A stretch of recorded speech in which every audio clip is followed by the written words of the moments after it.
Friends, मैं लोकेंद्र कुमार अकोलिया एक बार फिर से आप सबका स्वागत करता हूं। और जैसा कि आप सभी को पता है कि एनसीईआरटी का नया सिलेबस आ चुका है और अब 2023-24 के अंदर आप सभी लोगों को उसके अकॉर्डिंग ही पढ़ाई करनी है। ठीक है, तो आज मैं आपको साइंस का नया सिलेबस बता देता हूँ। क्लास 10th एनसीईआरटी की बुक्स जो हमारी चल रही है बेटा, उनके अंदर कुछ चैप्टर्स को कम्प्लीटली रिमूव कर दिया गया है और कुछ चैप्टर्स को पार्शियली रिमूव किया गया है। यानी कि कुछ चैप्टर्स ऐसे हैं जिनके कुछ टॉपिक्स को रिमूव किया गया है और कुछ चैप्टर ऐसे हैं जिनको कम्प्लीटली रिमूव कर दिया गया है।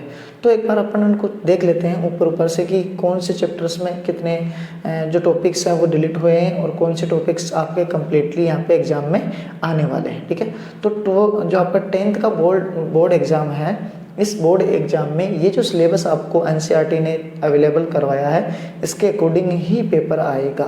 ठीक है बेटा, तो जैसा कि आप सभी को पता है कि ये जो पहला चैप्टर है अपना साइंस का, केमिकल रिएक्शन एंड इक्वेशन, यानी कि रासायनिक समीकरण और अभिक्रियाएं, तो इस चैप्टर में से कुछ भी आपके रिमूव नहीं किया गया है। ये चैप्टर आपको कम्प्लीटली पढ़ना है।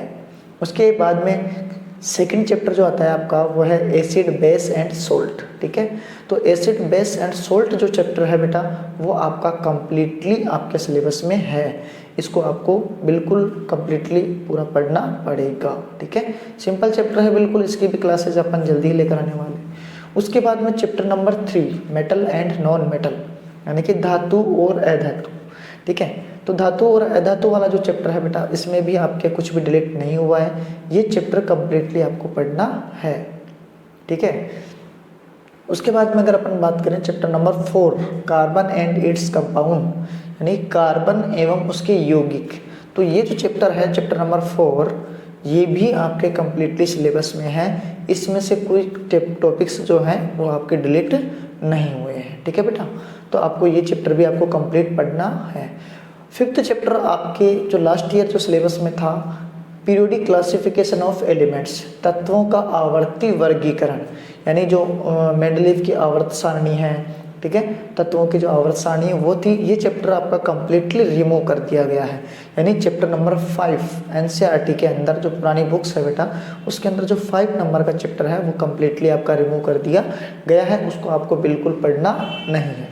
लेकिन मेरे हिसाब से आपको, अगर आपके पास टाइम बच जाता है तो आपको उसको ज़रूर पढ़ना चाहिए, क्योंकि 11th क्लास में जो साइंस मैथ लेने वाले जो स्टूडेंट्स हैं उनके लिए बहुत ज़्यादा हेल्पफुल होता है, क्योंकि 11th क्लास में आपको उससे रिलेटेड चीज़ें सारी पढ़ने को मिलेगी। ठीक है, उसके बाद में अपन बात करें चैप्टर नंबर 6 की लाइफ प्रोसेस, तो ये जो चैप्टर है अब ये 5 नंबर का बन गया है। तो अब जैसे चैप्टर आएंगे ना, एक एक नंबर आप कम कर लीजिएगा उसमें से। तो लाइफ प्रोसेस का मतलब था जैव प्रक्रम, ये चैप्टर आपका कम्प्लीटली सिलेबस में है। उसके बाद में chapter number 7 control and coordination, इस चैप्टर में से भी आपके कुछ भी डिलीट नहीं हुआ है। और उसके बाद में अगला चैप्टर है आपका रिप्रोडक्शन इन एनिमल्स। ठीक है ना, तो रिप्रोडक्शन वाला जो चैप्टर है इसमें भी आपको सभी टॉपिक्स पढ़ने हैं, कवर करने हैं, इनमें भी आपका कुछ डिलीट नहीं हुआ है। उसके बाद में अगर मैं बात करूं चैप्टर नंबर 9, तो चैप्टर नंबर 9 को 2 पार्टों में बांटा गया है बेटा, हेरिडिटी एंड इवोल्यूशन। ठीक है, आनुवांशिकता और जैव विकास। तो यहाँ पे जो हाफ चैप्टर है, जो बोरिंग वाला पोर्शन है, यानी कि जो जैव विकास वाला जो टॉपिक है इसमें पूरा वो हटा दिया गया है कम्प्लीटली। आपको सिर्फ आनुवांशिकता ही पढ़ना है। आनुवांशिकता के अंदर आपको मेंडल के नियम वगैरह वो सारे आपके कवर करने हैं। उसके बाद अगर मैं बात करूँ चैप्टर नंबर 10, चैप्टर नंबर 10 में कुछ भी रिमूव नहीं हुआ है। हाँ, उसमें न्यूमेरिकल से रिलेटेड जो फॉर्मूला है, डेरिवेशंस, वो आपके रिमूव कर दी गई है। यानी कि जो फॉर्मूले बनाना जो आता है वो आपके यहाँ पे नहीं आएंगे।